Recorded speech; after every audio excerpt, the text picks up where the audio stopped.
तर नमस्कार विद्यार्थी मित्रांनो, स्वागत आहे तुमचं डीटी एज्युकेशन या यूट्यूब चॅनलवरती। तर बघा विद्यार्थी मित्रांनो, आपण आजच्या व्हिडिओमध्ये मराठी पाठ्यपुस्तकातील चौथी कविता म्हणजेच उत्तम लक्षण कविता ही बोर्डाच्या दृष्टिकोनातून अभ्यासणार आहोत। ज्यामध्ये ह्या कवितेवरच्या आकलन कृती असतील, काव्य सौंदर्य असेल, सरळ अर्थ असेल किंवा रसग्रहणावरतीचे प्रश्न असतील, या सर्व गोष्टी आपण आजच्या व्हिडिओमध्ये अभ्यासणार आहोत। थोडक्यात सांगायचं झालं तर संपूर्ण कवितेचा अभ्यास आपण बोर्डाच्या दृष्टिकोनातून आपण आजच्या व्हिडिओमध्ये करणार आहोत। त्यामुळे व्हिडिओ काळजीपूर्वक व शेवटपर्यंत नक्की बघा। जर तुम्ही आपल्या ह्या चॅनलवरती नवीन असाल तर चॅनललाही नक्की सबस्क्राइब करा। तर बघा विद्यार्थी मित्रांनो, तुम्हाला मराठीच्या पाठ्यपुस्तकात चौथी कविता दिलेली आहे, उत्तम लक्षण कविता। आता बघा आपल्याला कवितेचा अभ्यास का करायचा आहे, तर बघा तुम्हाला बोर्डाच्या परीक्षेमध्ये मराठी विषयामध्ये तुम्हाला 16 गुणांचे प्रश्न कवितेवरती विचारले जातात। त्यामुळे प्रत्येक कविता अभ्यासणं आपल्याला गरजेचं असणार आहे। आता बघा चौथी कविता आहे उत्तम लक्षण। आता बघा उत्तम लक्षण ह्या कवितेचे कवी कोण आहेत, तर संत रामदासांनी उत्तम लक्षण कविता ही लिहिलेली आहे। तर बघा सर्वात प्रथम ह्या कवितेचा विषय काय आहे, ह्या कवितेचा भावार्थ काय, ह्या कवितेमध्ये आपल्याला काय सांगितलेले ते आधी आपण समजून घेऊया। तर बघा संत रामदास यांनी ह्या रचनेमध्ये आदर्श व्यक्तीची लक्षणे आपल्याला सांगितलेली आहेत। तर बघा संत रामदास यांनी ह्या कवितेमधून आदर्श व्यक्तीने कसे वागावे, कसं वागू नये, काय करावे किंवा उत्तम लक्षण, थोडक्यात सांगायचं झालं तर आदर्श व्यक्तीची लक्षणं ह्या कवितेमधून संत रामदास यांनी सांगितलेली आहेत। तर बघा आदर्शत्वाची संकल्पना स्पष्ट करताना त्यांनी काय करावे आणि काय करू नये याबाबतचं मार्गदर्शन ह्या कवितेमधून संत रामदास यांनी केलेलं आहे। त्याचबरोबर बघा सत्य मार्ग स्वीकारावा, विवेकाने वागावे, कीर्ती वाढवावी असा संदेश आपल्याला ह्या कवितेतून संत रामदास देत आहेत। तर बघा ह्या कवितेची मध्यवर्ती कल्पना काय आहे, तर ह्या कवितेमध्ये आदर्श व्यक्तीने काय करावे आणि काय करू नये हे आपल्याला संत रामदास यांनी सांगितलेलं आहे। तर बघा ह्या कवितेचा विषय काय असणार आहे, तर बघा आदर्श व्यक्तीची लक्षणे हा या कवितेचा विषय आहे। यानंतर बघा आपण कविता सर्वात प्रथम वाचून घेऊया आणि त्यानंतर ह्या कवितेचा भावार्थ किंवा सरळ अर्थ आपण समजून घेऊया। तर बघा कविता काय आहे, तर बघा कवितेची सुरुवात होते, श्रोते व्हावे सावधान, आता सांगतो उत्तम गुण, जेणे करिता बाणे खून सर्वज्ञपणाची, वाट पुसल्या विन जाऊ नये, फळ ओळखल्या विन खाऊ नये, पडली वस्तू घेऊ नये एकाएकी, जेणे आर्जव तोडू नये, पापद्रव्य जोडू नये, पुण्य मार्ग सोडू नये कदाकाळी, तोंडाळासी भांडू नये, वाचाळासी तंडू नये, संत संगत खंडू नये अंतर्यामी, आळसे सुख मानू नये, चाहडी मनास आणू नये, शोधल्या विन करू नये कार्य काही, सभेमध्ये लाजू नये, बाष्कळपणे बोलू नये, पैंज होड घालू नये काही केल्या, कोणाचा उपकार घेऊ नये, घेतला तरी राखू नये, परपिरा करू नये विश्वासघात, व्यापकपणा सोडू नये, पराधीन होऊ नये, आपले ओझे घालू नये कोणी एकासी, सत्य मार्ग सोडू नये, असत्य पंथे जाऊ नये, कदा अभिमान घेऊ नये असत्याचा, अपकीर्ती ते सांडावी, सतकीर्ती वाढवावी, विवेक दृढ धरावा वाट सत्याची। तर बघा किती सुंदर कविता आहे। ह्या कविता संत रामदासांनी फक्त आणि फक्त विद्यार्थी जीवनामध्ये आदर्श व्यक्तिमत्व कसं अवलंबावं यासाठी तुम्हाला पाठ्यपुस्तकात ही कविता दिलेली आहे। तर बघा आपण ही कविता वाचली, ही कविता तुम्हाला 2 ते 3 वेळा वाचायची असणार आहे। कारण बघा एकदा की ही कविता तुम्ही 2 ते 3 वेळा वाचली, तुम्हाला ही कविता समजणार आहे, तिचा भावार्थ समजणार आहे। तर बघा उद्या ही कविता जर तुम्हाला परीक्षेमध्ये आली आणि तुम्ही ही कविता 2 ते 3 वेळा वाचलेली असेल तर ह्या कवितेवरचे प्रश्न तुम्ही इझिली सोडू शकतात। त्यामुळे ही कविता तुम्हाला 2 ते 3 वेळा वाचायची असणार आहे। आता बघा आपण सर्वात प्रथम कवितेचा विषय समजून घेतला, तर कवितेचा विषय काय आहे, संत रामदास ह्या कवितेमधनं आपल्याला आदर्श व्यक्तिमत्वाची लक्षणे सांगतायत। त्यानंतर आपण कविता वाचली, ती कविता तुम्हाला सुद्धा 2 ते 3 वेळा वाचायची असणार आहे। यानंतर बघा ह्या कवितेचा आपण शब्दशः अर्थ हा समजून घेणार आहोत, जेणेकरून तुम्हाला काव्य सौंदर्य लिहिताना आणि सरळ अर्थ लिहिताना सोपं होणार आहे। तर बघा आपल्या कवितेची पहिली ओळ आहे, श्रोते व्हावे सावधान, आता सांगतो उत्तम गुण, जेणे करिता बाणे खून सर्वज्ञपणाची। आता बघा संत रामदास ह्या ओळीमधनं काय म्हणतात, तर श्रोत्यांनी सावधान व्हा, मी तुम्हाला चांगले गुण सांगतो, हे गुण अंगीकारले तरच खरे शहाणपण आहे, हे तुम्हाला पहिल्या ओळीमध्ये दिलेलं आहे। त्यानंतर बघा दुसरी ओळ आहे, वाट पुसल्या विन जाऊ नये, फळ ओळखल्या विन खाऊ नये, पडली वस्तू घेऊ नये एकाएकी। तर बघा संत रामदास म्हणतात, वाट न विचारता जाऊ नये, फळ ओळखल्याशिवाय खाऊ नये, रस्त्यावर पडलेली वस्तू उचलू नये। थोडक्यात सांगायचं झालं तर पहिल्या 4 ओळींमध्ये आदर्श व्यक्तीची लक्षणं संत रामदास आपल्याला सांगतात। त्यानंतर बघा पुढची ओळ आहे, जनी आर्जव तोडू नये, पापद्रव्य जोडू नये, पुण्य मार्ग सोडू नये कदाकाळी। तर बघा संत रामदास म्हणतात, लोकांशी प्रामाणिकपणा सोडू नये, लोकांशी नेहमी प्रामाणिकपणाने वागावं, वाईट मार्गाने मिळालेले पैसे जमवू नये, वाईट मार्गाने कमवलेली संपत्ती कधीही कामात येत नाही असं संत रामदास म्हणतात. पुण्याचा मार्ग कधीही सोडू नये, नेहमी पुण्य मार्गाचंच अवलंबन करावं. त्यानंतर बघा पुढची ओळ आहे, तोंडाळासी भांडू नये, वाचाळासी तंडू नये, संत संगत खंडू नये, अंतर्यामी. तर बघा संत रामदास म्हणतात, जास्त बोलणाऱ्या व्यक्तीशी वाद घालू नये, वाचाळ लोकांशी भांडू नये, संतांचा सहवास कधीही सोडू नये. तर बघा संत रामदास म्हणतात की जे व्यक्ती जास्त बोलतात, वाद घालतात, त्या व्यक्तींशी भांडण करू नये आणि नेहमी संत संगतीत राहावे असं संत रामदास म्हणतात. तर बघा थोडक्यात सांगायचं झालं तर ह्या 4 ओळींमध्ये संत रामदास आदर्श व्यक्तीने कसं वागावं हे तुम्हाला सांगतात. यानंतर बघा पुढची ओळ आहे, आळसे सुख मानू नये, चाहडी मनास आणू नये, शोधल्याविना करू नये कार्य काही. तर बघा संत रामदास ह्या ओळीमध्ये म्हणतात, आळशीपणात सुख मानू नये, खोट्या गोष्टी मनात आणू नये आणि तपासल्याशिवाय कुठलेही कार्य करू नये. त्यानंतर बघा पुढची ओळ आहे, सभेमध्ये लाजू नये, बाष्कळपणे बोलू नये, पैंज होड घालू नये काही केल्या. तर बघा संत रामदास म्हणतात की सभेत भीतीमुळे गप्प बसू नये, उगीच मूर्खपणाने बोलू नये आणि पैंज किंवा भांडण करू नये. तर बघा संत रामदास ह्या 4 ओळींमध्ये देखील तुम्हाला आदर्श व्यक्तीने काय करावे, काय करू नये, कसे वागावे याबद्दल आपल्याला उपदेश केलेला आहे. त्यानंतर बघा पुढची ओळ आहे, कोणाचा उपकार घेऊ नये, घेतला तरी राखू नये, परपीडा करू नये, विश्वासघात. तर बघा कोणाचा उपकार सहज घेऊ नये, घेतला तरी तो विसरू नये, म्हणजे परतफेड त्या उपकारांची आपल्याला करायला संत रामदास म्हणतात. दुसऱ्याला त्रास देऊ नये, विश्वासघात करू नये. त्यानंतर बघा पुढची ओळ आहे, व्यापकपणा सोडू नये, पराधीन होऊ नये, आपले ओझे घालू नये कोणी एकासी. तर बघा संत रामदास म्हणतात की आपला स्वभाव कधीही बदलू नये, दुसऱ्यावर कधीही अवलंबून आपल्याला राहायचं नाही, आपले ओझे किंवा आपलं काम दुसऱ्यावर लादू नये असं संत रामदास ह्या 4 ओळींमध्ये म्हणतात. तर बघा ह्या 4 ओळींमध्ये देखील संत रामदास आदर्श व्यक्तीने कसं वागावं, काय करावं, काय करू नये, म्हणजेच थोडक्यात सांगायचं झालं तर उत्तम लक्षण आपल्याला प्रत्येक ओळीमध्ये संत रामदास आपल्याला सांगतात. यानंतर बघा कवितेच्या शेवटच्या ओळी, सत्य मार्ग सोडू नये, असत्य पंथे जाऊ नये, कदा अभिमान घेऊ नये असत्याचा. तर बघा संत रामदास म्हणतात की असत्य मार्गाने कधीही वागू नये, खोटेपणाचा गर्व कधीही बाळगू नये. तर बघा सत्याचा मार्ग कधीही सोडू नये, असत्याच्या मार्गावर जाऊ नये आणि खोटेपणाचा अभिमान बाळगू नये. त्यानंतर बघा शेवटची ओळ आहे, अपकीर्ती ते सांडावी, सतकीर्ती वाढवावी, विवेकी दृढ धरावी वाट सत्याची. तर बघा शेवटची ओळ म्हणते की वाईट कीर्ती टाकून द्यावी, चांगली कीर्ती वाढवावी आणि विवेकाने नेहमी सत्याचा मार्ग धरावा. तर बघा ही आपली कविता आहे. तर बघा किती सुंदर कविता आहे. या कवितेमध्ये प्रत्येक ओळीमध्ये संत रामदास आदर्श व्यक्तीने कसं वागावं, उत्तम व्यक्तीची लक्षणे कशी असतात हे आपल्याला सांगतायत. तर बघा ही कविता फक्त आपल्या पाठ्यपुस्तकामध्ये, अभ्यासक्रमामध्ये फक्त परीक्षेच्या दृष्टिकोनातून दिलेली आहे का? तर नाही. ही कविता तुमच्या विद्यार्थी जीवनामध्ये तुमची आदर्श व्यक्ती कसं बनावं यासाठी तुम्हाला ही कविता संत रामदासांनी दिलेली. तर बघा आपण सर्वात प्रथम ही कविता वाचली, कवितेचा शब्दशः भावार्थ समजून घेतला. तर बघा ह्या सगळ्या गोष्टी आपण कवितेच्या दृष्टिकोनातून बघितल्या. तर बघा ही कविता जर आपल्याला परीक्षेमध्ये आली तर ह्या कवितेवरचे प्रश्न आपण कशा पद्धतीने सोडवावे ते आता आपण बघूया. तर बघा विद्यार्थी मित्रांनो, सगळ्यात प्रथम तुम्हाला कवितेवरती तुम्हाला विभाग 2 पद्य विभागामध्ये प्रश्न हे विचारले जातात. एकूण 16 गुणांचे प्रश्न तुम्हाला कवितेवरती विचारले जातात. आता बघा ह्या 16 गुणांचं विभाजन कसं असतं, तर 16 गुणांमध्ये प्रश्न क्रमांक 2 हा प्रश्न तुम्हाला 8 गुणांसाठी असतो. या प्रश्न प्रकारामध्ये तुम्हाला एक कविता दिली जाते आणि ते कवितेखालील तुम्हाला 8 गुणांचे प्रश्न हे सोडवायचे असतात. आता बघा ह्या 8 गुणांमध्ये तुम्हाला 2-2 गुणांसाठी 2 आकलन कृती, तिसरा प्रश्न तुम्हाला सरळ अर्थासाठी, तो प्रश्न तुम्हाला 2 गुणांसाठी असणार आहे आणि चौथा प्रश्न तुम्हाला काव्य सौंदर्य 2 गुणांसाठी. असा एकूण 8 गुणांसाठी तुम्हाला प्रश्न क्रमांक 2 असणार आहे.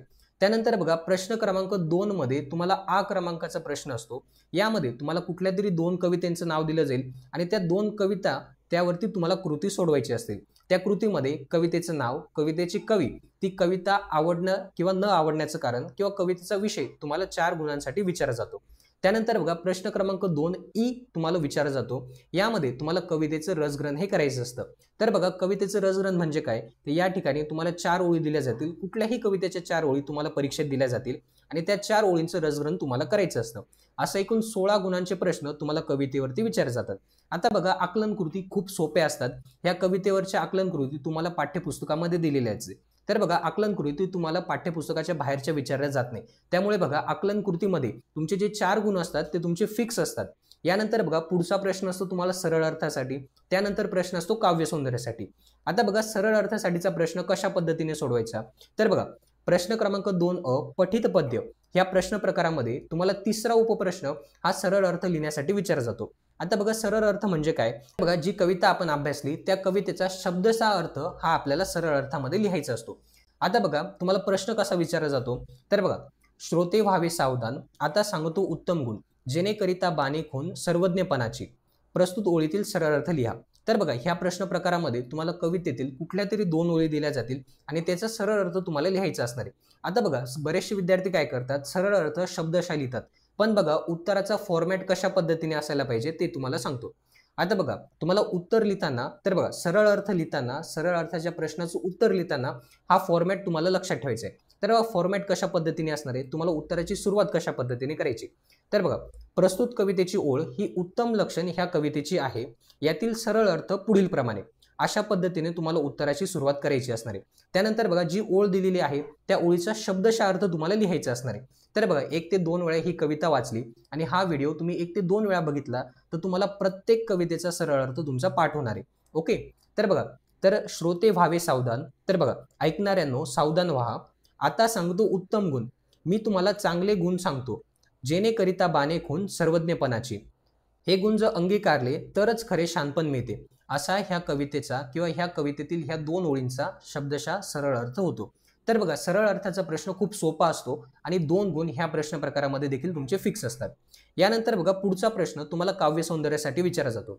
तर बघा प्रश्न क्रमांक 2 पठित पद्य, या प्रश्नामध्ये तुम्हाला प्रश्न क्रमांक 4 प्रश्न तुम्हाला काव्य सौंदर्य लिहिण्यासाठी विचारला जातो। आता बघा काव्य सौंदर्य म्हणजे काय, तर बघा तुम्हाला कवितेतील कुठल्या तरी 2 ओळी दिल्या जातील, त्या 2 ओळींचं तुम्हाला काव्य सौंदर्य लिहा असा प्रश्न तुम्हाला विचारला जाईल। आता बघा काव्य सौंदर्य म्हणजे नेमकं काय, तर बघा जसा प्रश्न आपण सरळ अर्थासाठी सोडवला तसाच प्रश्न आपल्याला काव्य सौंदर्यामध्ये देखील सोडवायचा असतो। फक्त काव्य सौंदर्य लिहिताना आपल्याला काय करायचं असतं, सरळ अर्थ लिहिताना आपल्याला भावनात्मक सरळ अर्थ लिहायचा असतो। म्हणजे ज्या तुम्हाला 2 ओळी दिलेल्या आहेत काव्य सौंदर्य लिहिण्यासाठी, त्या 2 ओळींचा तुम्हाला भावनात्मक सरळ अर्थ लिहायचा असतो। तो कशा पद्धतीने किंवा त्या उत्तराचा फॉर्मॅट कशा पद्धतीने असतो ते आता आपण बघूया। तर बघा सर्वात प्रथम प्रश्न आपण वाचू। तर बघा सभेमध्ये लाजू नये, बाष्कळपणे बोलू नये, पैंज होड घालू नये, काही केल्या, प्रस्तुत ओळीतील काव्य सौंदर्य लिहा, असा प्रश्न तुम्हाला परीक्षेत विचारला जाऊ शकतो। यामध्ये बघा उत्तराची सुरुवात कशा पद्धतीने करायची, तर बघा उत्तम लक्षणे ह्या कवितेमध्ये संत रामदास यांनी आदर्श गुणसंपन्न व्यक्तीची लक्षणे समजावून सांगितली आहेत।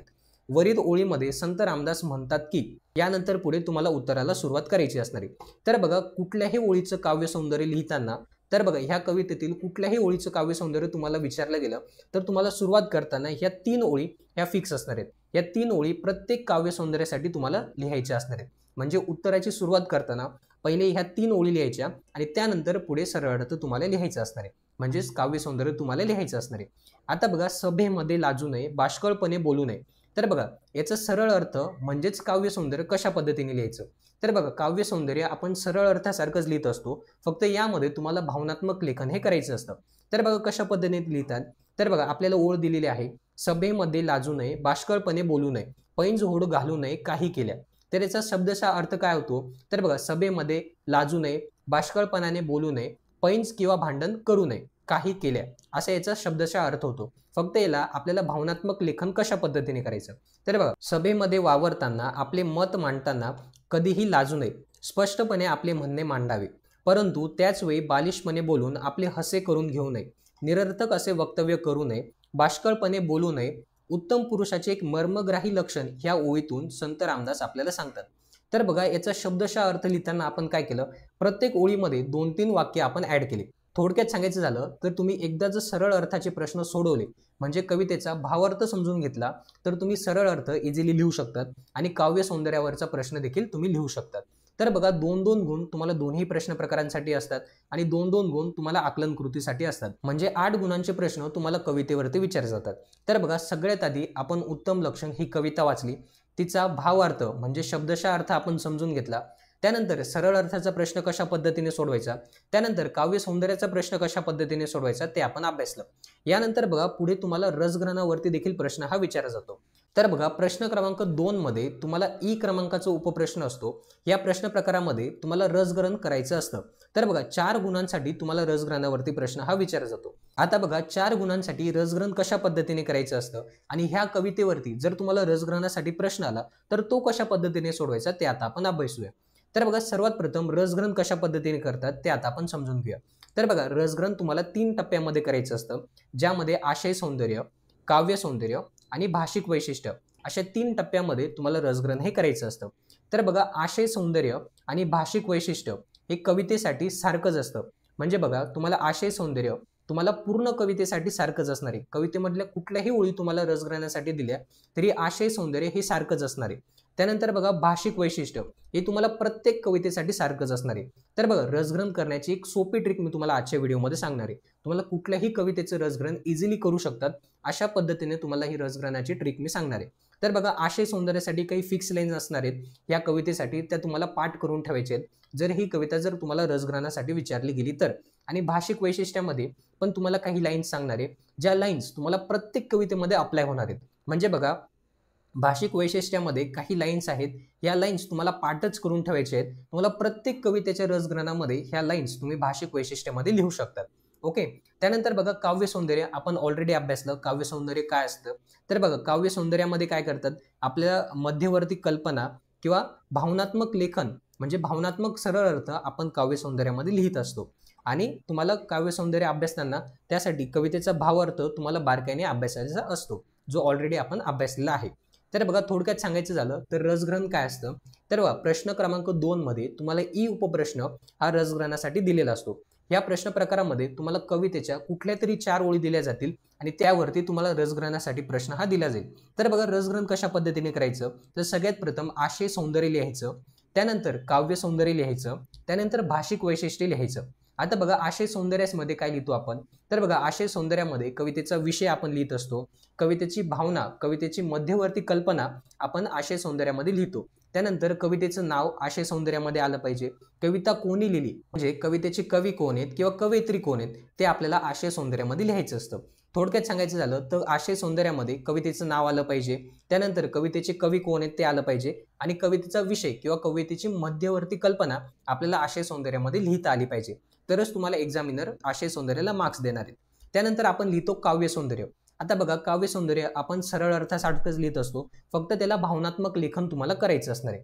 त्यानंतर भाषिक वैशिष्ट्य म्हणजे कवितेची भाषा कशी आहे ते आपल्याला भाषिक वैशिष्ट्यामध्ये लिहायचं असतं.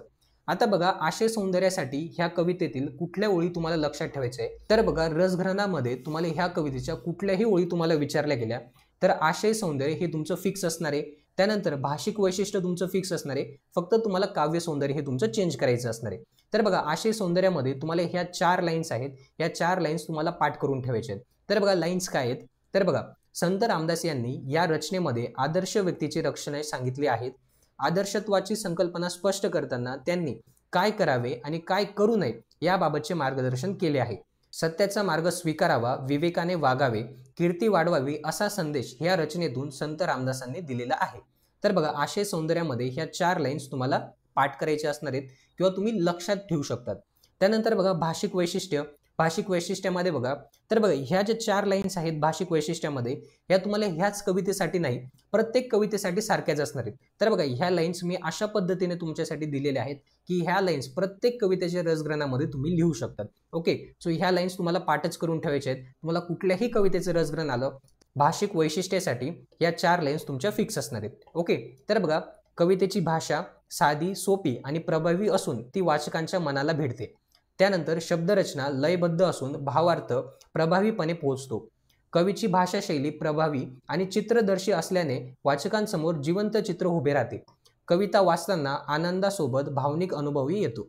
तर बघा भाषिक वैशिष्ट्यामध्ये या 4 लाईन्स तुमच्या फिक्स असणार आहेत. ह्या 4च्या लाईन्स तुम्हाला पाठ करून ठेवायचे असणार आहेत. आता बघा तुम्हाला परीक्षेमध्ये रसग्रहणावरती प्रश्न कशा पद्धतीने विचारला जातो आणि ह्या कवितेवरचा प्रश्न आला तर तो कशा पद्धतीने सोडवायचा असतो ते आता मी तुम्हाला सांगतो. तर बघा तुम्हाला परीक्षेमध्ये प्रश्न क्रमांक 2E मध्ये तुम्हाला रसग्रहणासाठी प्रश्न 4 गुणांसाठी दिलेला असतो. आता बघा यामध्ये खालील ओळींची रसग्रहण तुमच्या शब्दात लिहा असा तुम्हाला प्रश्न असेल आणि त्याखाली तुम्हाला कवितेच्या 2 ओळी ह्या दिलेल्या असतील. कधी 2 ओळी तर कधी 4 ओळी तुम्हाला दिलेल्या असतात. तर बघा ज्यांनी आर्जव तोडू नये, पापद्रव्य जोडू नये, पुण्य मार्ग सोडू नये कदाकाळी ह्या तुम्हाला ओळी दिलेल्या आहेत आणि ह्या ओळींचं रसग्रहण तुम्हाला करायचं असणार आहे. आता कसं करायचं बघा, तर बघा सगळ्यात प्रथम आशय सौंदर्य लिहायचा. आशय सौंदर्यासाठी मी तुम्हाला फिक्स लाईन सांगितल्या, तशाच्या तशा लाईन्स तुम्हाला कुठल्याही ओळीसाठी रसग्रहणामध्ये लिहायचे असतात. म्हणजे ह्या कवितेमध्ये जर तुम्हाला रसग्रहणासाठी दुसऱ्या जरी ओळी दिलेल्या असतील तरी आशय सौंदर्य तुमचं सेम असणार आहे. त्यानंतर बघा काव्य सौंदर्य, त्याआधी आपण भाषिक वैशिष्ट्य बघू. तर बघा भाषिक वैशिष्ट्य तुम्हाला प्रत्येक कवितेसाठी हे सारखंच असणार आहे. तर बघा आशय सौंदर्य तुम्हाला लिहिता येईल, त्यानंतर भाषिक वैशिष्ट्य तुम्हाला लिहिता येईल, उरला विषय काव्य सौंदर्याचा. आता बघा काव्य सौंदर्य आपण ऑलरेडी अभ्यासलं. आता ह्या ओळीसाठी काव्य सौंदर्य कशा पद्धतीने ते आता आपण बघूया. तर बघा जने आर्जव तोडू नये, पापद्रव्य जोडू नये, पुण्य मार्ग सोडू नये कदाकाळी, या तुम्हाला ओळी दिलेल्या आहेत. यांचं काव्य सौंदर्य कशा पद्धतीने करायचं होतं बघा. तर बघा संत रामदास यांनी आदर्शत्वाची संकल्पना स्पष्ट करताना समाजात वावरणाऱ्या व्यक्तीने काय करावे आणि काय करू नये याबाबतचे मार्गदर्शन आपल्याला केलेले आहे. आता बघा रसग्रहण करताना काव्य सौंदर्यामध्ये बघा तुम्हाला संत रामदास म्हणतात की, जसं आपण काव्य सौंदर्याची सुरुवात करतो तसंच संत रामदास म्हणतात की आदर्श व्यक्तीने लोकांची मने मोडू नये, लोकांनी केलेली विनंती धुडकावू नये, उलट जनभावनांचा आदर करावा, तसेच सत्य मार्ग स्वीकारावा, वाईट मार्गाने संपत्ती साठवू नये, अशी संपत्ती हे पापाचे धन असते, म्हणून सच्छील मार्गाने जीवन व्यतीत करावे, विवेकाने वागावे, असं संत रामदास या वरील ओळींमध्ये म्हणतात. तर बघा काव्य सौंदर्य करताना तुम्हाला सरळ अर्थच लिहायचा असतो, फक्त तो भावनिक रीतीने तुम्हाला मांडता आला पाहिजे. आय होप की तुम्हाला रसग्रहण कशा पद्धतीने करायचं हे तुम्हाला समजलं असेल. तर बघा आपण आजच्या व्हिडिओमध्ये सर्वात प्रथम तर कविता आपण समजून घेतली, कवितेचा विषय आपण अभ्यासला, संत रामदासांची जी उत्तम लक्षण कविता आहे ह्या कवितेचा आपण प्रत्येक ओळीचा शब्दशः अर्थ आपण समजून घेतला. त्यानंतर बघा तुम्हाला परीक्षेमध्ये पद्य विभागामध्ये कवितेवर कशा पद्धतीने प्रश्न विचारले जातात त्याची मार्किंग स्कीम सह मी तुम्हाला समजून सांगितलं. त्यानंतर बघा आपण सरळ अर्थ ह्या कवितेचा कशा पद्धतीने लिहायचा ते आपण अभ्यासलं. त्यानंतर काव्य सौंदर्य आपण कसं लिहायचं ते आपण अभ्यासलं. आणि त्यानंतर ही कविता किंवा ह्या कवितेतून कुठल्याही ओळी तुम्हाला रसग्रहणासाठी परीक्षेमध्ये विचारल्या गेल्या तर ते कशा पद्धतीने करायचं ते देखील आपण आजच्या व्हिडिओमध्ये अभ्यासलं. तर बघा आजचा व्हिडिओ तुम्हाला कसा वाटला कमेंट सेक्शनमध्ये नक्की कळवा. जर तुम्हाला हा व्हिडिओ आवडला असेल तर व्हिडिओला नक्की लाईक करा.